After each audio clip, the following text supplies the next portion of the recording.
Wandiri mwenye Jonas Zizo magayani ndakata bacheka andina kupedzana makumbo ino ine makumbo angu andovhurika zvokutoisa limwongo mapedza kana wandiona ndakagara pasi ungati vanhu vasati vandiona ndakagara pasi kana ndakarara yes vanhu vanondiona ndiri pauchiya chete valandipa ndakavhura inini hangu personally ndaifungidzira kuti makumbo anongogara akapetana zvokuti haambofa akastraightena so I think angu makumbo andovhurika anototandavara ndodi angu makumbo asina ndakagara uche hauzooni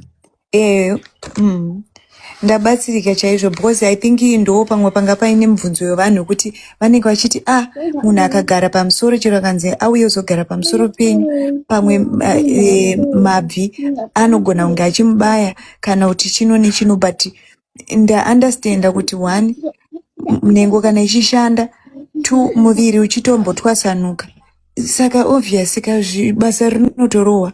Thank you so much. Mukoma zita renyu ramuinaro tozotadza kukuadresa. I'm not going to accept your request. Zita renyu tozotadza kukudedza inaro nekuti zita renyu racho pacharo kuti nhai mukoma chakati taurai sorry henyu handisi kukwanisa kukukwidza. Thank you mukoma statement nekuya kuzozvipindura mega. Andiriya. Pane achine mubvunzo iri panhau iyoyo. Uyo kuti anzi mubvunzo kuti anzi munoita here handapindura toita baba. Vati vanoita everyday paanoidira makoti ari kupuhwa paanoidira pese paada ari kupiwa saka chizirai kuti vanoita makumbo avo anotambarara makumbo avo anovhurika saka izvozvo matopindurika kana vati makumbo anovhurika zvandiri kureva muri kuziva musaona vadiki muri vanhu vakuru kupinda inotopinda hanzi inotomira nekutopinda mabhora vanawo vanototundisa zvamuri kutadza kuita mudzimba dzenyini. Mekutorwa damba refu. Hanzi damba refu muri kupanzwa varotowedzera vanotorwa damba refu. Avaroni chigwishu vanorwa damba refu. LP baba LP. Bottom line, disability it's not inability. Yes. And also atikuramba maonera anoita vanhu kuona kwevanhu ende vari kozvishiora nekuti unototi ukaona notoshiya kuti but how handiti maybe I'm one of them but inini ndaedza kujeresa kuti inini kwandiri zviri kubuda maybe irakiwo randakazaka nharawo yedisability yandakazowana kuti kwandiri zviri kuita asi kana muchiti kune vamwe hazviiti I don't know inini hangu kwandiri zviri kuita. Speaking for yourself zviri kufamba zviri kutofaya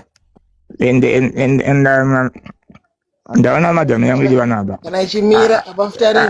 madhamu yangu iri vanaba ndaiwana zvangu but ndinowanzobataura ipapa kuti dai ndakangoisangana naye chete ari one mulife taigona kuti ndaigona kuita madhauti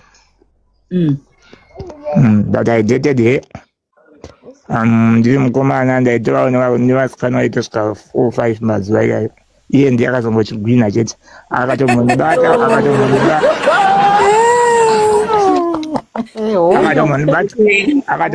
vamwe vakatosara vachitochema kuti zvisho atozorora vamwe nanhasi vanondireva chihure changu vauya pavakambenge vari vatoti akazongotorwa hake hamino takazochuzeko but nanhasi vangadai vasingachemere pasina zvaiitwa. Saka munoita manganiko marau? Hai baba manje anchaziya iyo Thank you Mampofu, thank you so much.